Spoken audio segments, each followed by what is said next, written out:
নমস্কার বন্ধুরা, গতকাল ভারত দক্ষিণ আফ্রিকা ম্যাচ শেষ হয়েছে। সেই ম্যাচের ফলাফল সম্পর্কে আমরা আলোচনা করব।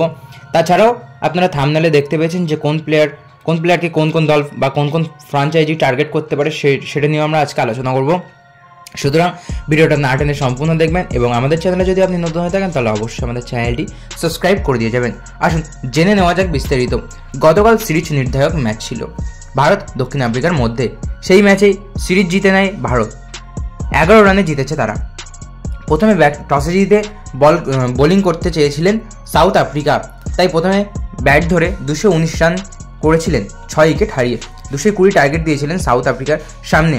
সেই ম্যাচে তিলক বর্মা করেছিলেন একটি সেঞ্চুরি। সব থেকে অল্প বয়সে টি-20 সেঞ্চুরি করার রেকর্ড করলেন তিলক বর্মা। এছাড়াও বোলিং বিভাগে আহামরি কিছু ভালো ফল না করলেও কিছু কিছু প্লেয়ার খুব ভালো উইকেটই পেয়েছে দেখলাম। যেমন আর্শদীপ সিং 4 ওভারে 37 রান খরচা করে 3 উইকেট নিয়েছেন। হার্দিক পান্ডিয়া 4 ওভার বল করে 50টি রান অর্থাৎ 12.5 ইকোনমি রেটে রান দিয়ে একটি উইকেট নিয়েছেন। অক্ষর প্যাটেল 4 ওভারে 29 রান দিয়ে একটি উইকেট নিয়েছেন। বরুণ চক্রবর্তী 4 ওভার বল করে 54 রান দিয়েছেন 2 উইকেটে এবং রবি বিষ্ণু 4 ওভার বল করে 33 রান খরচা করে একটি উইকেট পাননি।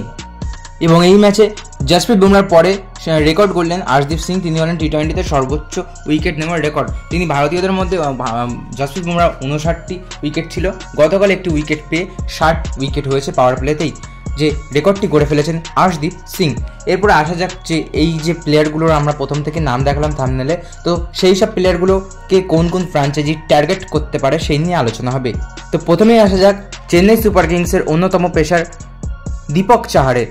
দীপক চাহার নিজেই বলেছিলেন যে চেন্নাই বা রাজস্থান আমার জন্য বিট করুক। মেগা অকশনের আগে মনের কথা জানিয়েছিলেন তিনি, কিন্তু বিগত বছরে দেখলে দেখা যাবে তাকে ছেড়ে দিয়ে আবার ফের নিলাম থেকেই কিনে নিয়েছিলেন সিএসকে বা চেন্নাই সুপার কিংসের ম্যানেজমেন্ট। মানে দীপক চাহারকে প্রথমে রিটেন করেনি, কিন্তু নিলামে তাকে কিনে নিয়েছিলেন। এবার হয়তো সেটা হতে পারে, সেটাই জানাচ্ছে দীপক চাহার। আইপিএল 2025-এর মেগা অকশনে চেন্নাই সুপার কিংসের জন্য বিট করবে বলে আশাবাদী দীপক চাহার।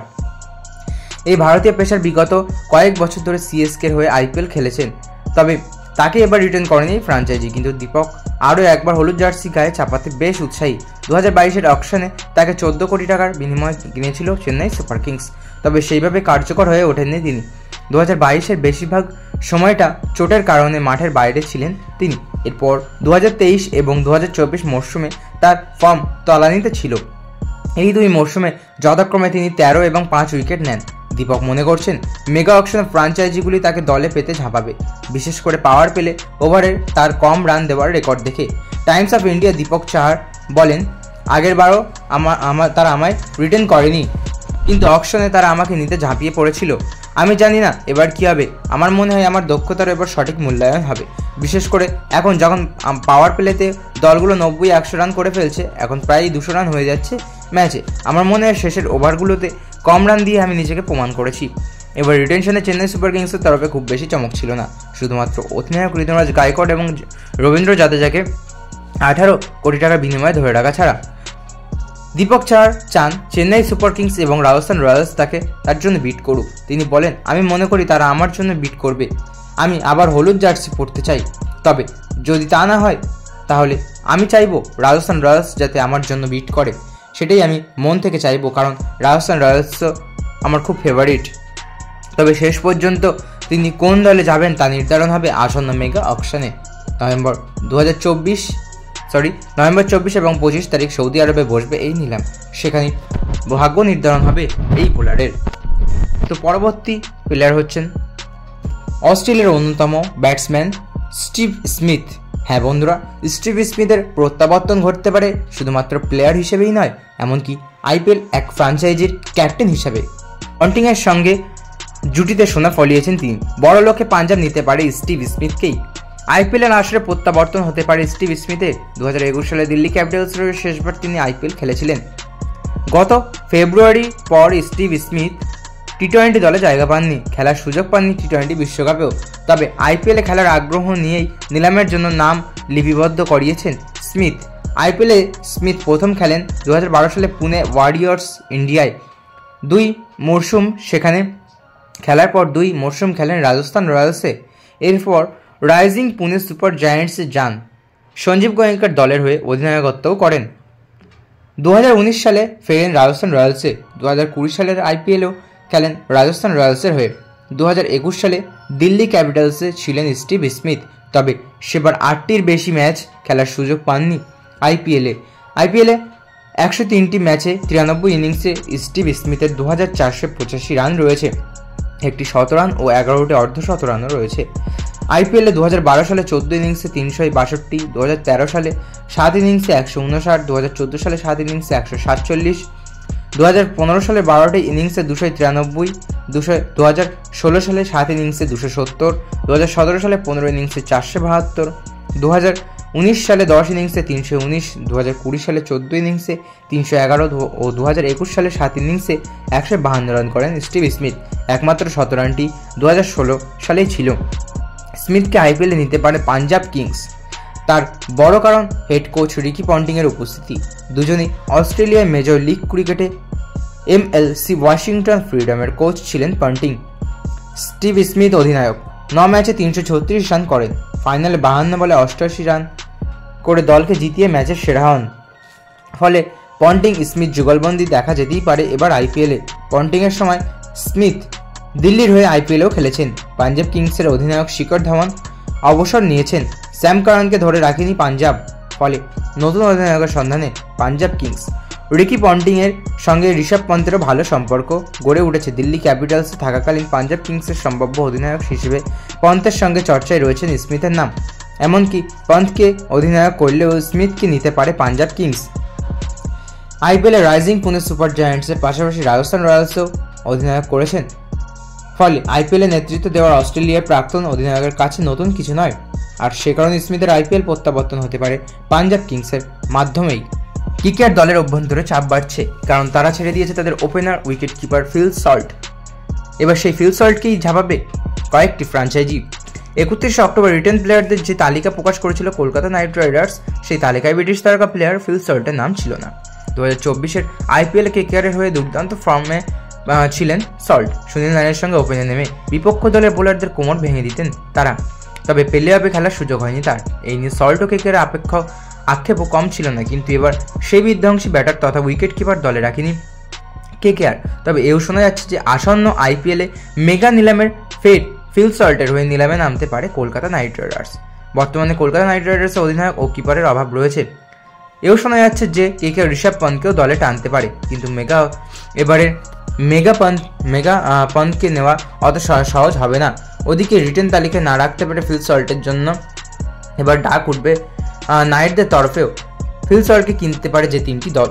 সল্টকে নেওয়া দৌড়ে ঝাঁপাতে পারে মুম্বাই ইন্ডিয়ান্সও, কারণ তারা এবার ঈশান কিষানকে রিলিজ করে দিয়েছে। তাদের উইকেট কিপার ওপেনার ঈশান কিষানকে রিলিজ করে দিয়েছে। এছাড়াও রয়্যাল চ্যালেঞ্জার্স বেঙ্গালুরু সল্টকে নেওয়ার জন্য ঝাঁপাবে, কারণ আরসিবি তাদের অধিনায়ক তথা উইকেট রক্ষক ফ্যাব ডু প্লেসিসকে ছেড়ে দিয়েছে তারা। এছাড়াও রাজস্থান রয়্যালস এবার সল্টকে নেওয়ার জন্য ঝাঁপাবে। যদিও রাজস্থান রয়্যালসের কাছে সঞ্জু স্যামসন রয়েছেন, কিন্তু তারা সম্প্রতি তারকা ব্রিটিশ প্লেয়ার জস বাটলারকে ছেড়ে দিয়েছে। এই কারণে তারাও সল্টকে নেওয়ার জন্য ঝাঁপাতে পারে। এবার আলোচনা হতে চলেছে ভারতের বর্তমানে বেস্ট টি20 বোলার, যিনি বুমরার রেকর্ডও ভেঙে দিয়েছেন, তিনি হলেন আর্শদীপ সিং। এই আর্শদীপ সিং কোন দলে যেতে পারেন সে নিয়ে কিন্তু জল্পনা চলছে, কারণ রেকর্ড করা দর হাঁকাবেন কিন্তু আর্শদীপ সিং। আর্শদীপ সিং আইপিএল ও আন্তর্জাতিক ক্রিকেটে নিজের জায়গা শক্ত করে নিয়েছেন। গত কয়েক বছর ধরে তিনি অত্যন্ত নিয়মিত ও ধারাবাহিক পারফর্মার হিসেবে নিজের প্রতিভার পরিচয় দিয়েছেন। ভারতীয় দলের অন্যতম গুরুত্বপূর্ণ পেসার হিসেবে তিনি এখন ব্যাপকভাবে পরিচিত। তার ফর্ম এবং প্রতিভার কারণে 2025 আইপিএল নিলামে তার জন্য তীব্র প্রতিদ্বন্দ্বিতা হতে পারে, বিশেষ করে পাঞ্জাব কিংস তাকে ছেড়ে দেওয়ার পর। আশা করা হচ্ছে যে অন্য ফ্র্যাঞ্চাইজিগুলি তাকে দলে আনার জন্য প্রচুর অর্থ খরচা করবে, অর্থাৎ আর্শদীপ সিংকে দলে অন্তর্ভুক্ত করার জন্য টাকার ঝুলি নিয়ে বসতে পারে। কলকাতা নাইট রাইডার্স দলের পেস আক্রমণ শক্তিশালী করার জন্য বেশ আগ্রহী। তাদের বলার মধ্যে ভারসাম্য আনার জন্য তারা আর্শদীপ সিংকে দলে নিতে আগ্রহী হতে পারে। আর্শদীপের পক্ষে পাওয়ার প্লে এবং ডেথ ওভারে দুর্দান্ত বোলিং করার সক্ষমতা রয়েছে। এছাড়াও তার অভিজ্ঞতা ও চাপের মধ্যে শান্ত থাকা তাকে কেকেআরের বোলিং ইউনিটের নেতৃত্ব দেওয়ার জন্য উপযুক্ত প্রার্থী করে তোলে। কেকেআর দলের হর্ষিত রানা সহ তিনি একটি শক্তিশালী পেস আক্রমণ গড়ে তুলতে পারে, কিন্তু এই আর্শদীপ সিংকে নেওয়ার জন্য ঝাঁপাতে পারে আরও 2-3টি দল আছে, সব কিছুই আমি বলবো। তো 2 নম্বরে আছে আরসিবি অর্থাৎ royal Challengers Bangalore. Royal Challengers Bangalore দীর্ঘদিন ধরে ডেথ ওভার বোলিংয়ের সমস্যা রয়েছে। আর্শদীপ সিংয়ের মূল শক্তি তার দুর্দান্ত ইয়র্কার এবং ভ্যারিয়েশন, যা থেকে ডেথ ওভারের অত্যন্ত কার্যকরী করে তুলেছেন। তিনি যদি আরসিবি দলে যোগ দেন তাহলে ইয়াস দলের সঙ্গে তিনি একটি শক্তিশালী বামহাতি পেস যুগল গড়ে তুলতে পারেন, যা দলের বোলিং গভীরতা এবং ভারসাম্য বাড়াতে সাহায্য করবে। গুজরাট টাইটান্সের জন্য আর্শদীপ সিং হতে পারেন একটি চমৎকার বিকল্প। মোহাম্মদ শামির মতো অভিজ্ঞ পেসারের ইনজুরির কারণে গুজরাট টাইটান্সকে একটি নির্ভরযোগ্য ভারতীয় পেসার প্রয়োজন। আর্শদীপের বাঁহাতি পেস এবং সুইংয়ের দক্ষতা তাকে শামির অনুপস্থিতিতে দলের জন্য একটি গুরুত্বপূর্ণ সদস্য করে তুলতে পারে। তার অন্তর্ভুক্তি গুজরাটের বোলিং আক্রমণে নতুন দিক এবং ভারসাম্য আনতে সহায়ক হবে। রাজস্থান রয়্যালস তাদের শক্তিশালী ব্যাটিং লাইন আপ বজায় রেখেছে, কিন্তু তাদের বোলিং আক্রমণ আরও শক্তিশালী করার জন্য তারা আর্শদীপ সিংয়ের দিকে নজর দিতে পারে। তার পাওয়ার প্লে বোলিং এবং ডেথ ওভারে সঠিক জায়গায় বল করার রাজস্থানের বর্তমান বোলিং আক্রমণকে আরও ধারালো করতে পারে। ট্রেন্ট বোল্টের ছাড়পত্র দেওয়ার পর আর্শদীপের তার দক্ষতা দিয়ে রাজস্থানের বোলিং আক্রমণে এক নতুন মাত্রা যোগ করতে পারেন। পাঞ্জাব কিংস যদিও আর্শদীপ সিংকে IPL 2025 নিলামের আগে ছেড়ে দিয়েছে, তবে তারা তাকে পুনরায় দলে ফিরিয়ে আনার জন্য রাইট টু ম্যাচ কার্ড ব্যবহার করতে পারে। আর্শদীপের সঙ্গে তাদের পরিচিতি এবং তার শক্তিশালী ট্র্যাক রেকর্ড তাকে দলে ফিরিয়ে আনার জন্য একটি যুক্তিসঙ্গত সিদ্ধান্ত হতে পারে। আর্শদীপের অন্তর্ভুক্তি পাঞ্জাবের বোলিং আক্রমণকে আরও স্থিতিশীল এবং প্রতিদ্বন্দ্বিতাপূর্ণ করে তুলতে সহায়তা হবে। IPL 2025 নিলামে আর্শদীপ সিং একটি অত্যন্ত আকর্ষণীয় পছন্দ হতে যাচ্ছেন। তার অভিজ্ঞতা, দক্ষতা এবং চাপের মধ্যে ভালো পারফর্ম করার ক্ষমতা তাকে IPL দলের জন্য এক অমূল্য সম্পদ করে তোলে। এই 5টি দল সম্ভবত তাকে দলে নেওয়ার জন্য বিশাল অঙ্কের অর্থ খরচা করতে চলেছে, কারণ তারা জানে যে তার উপস্থিতি তাদের বোলিং আক্রমণকে শক্তিশালী এবং প্রতিযোগিতামূলক করবে। তো এতক্ষণ ভিডিওটা দেখার জন্য অসংখ্য ধন্যবাদ। ভালো লাগলে অবশ্যই একটি লাইক করবেন এবং এই প্লেয়ারদের মধ্যে আপনার সবথেকে ফেভারিট প্লেয়ার কি তা কমেন্ট বক্সে অবশ্যই লিখে জানাবেন। ধন্যবাদ।